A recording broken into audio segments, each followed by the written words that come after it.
लाहौर में मैदान सज गया। PSL 7 के दूसरे मरहले का आगाज। कजाफी स्टेडियम में बड़ा मैच। मुल्तान सुल्तान्स की जानिब से 183 रन का टारगेट। पेशावर ज़ल्मी की बैटिंग जारी।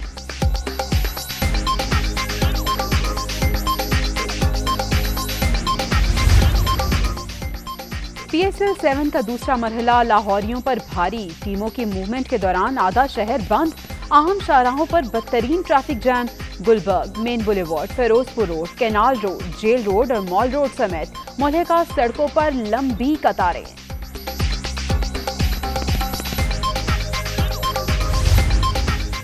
और chairman joint chief of staff committee general Nadeem Raza का दौरा ओमान। नायब वजीर आजम बराए दिफाई उमूर से मुलाकात।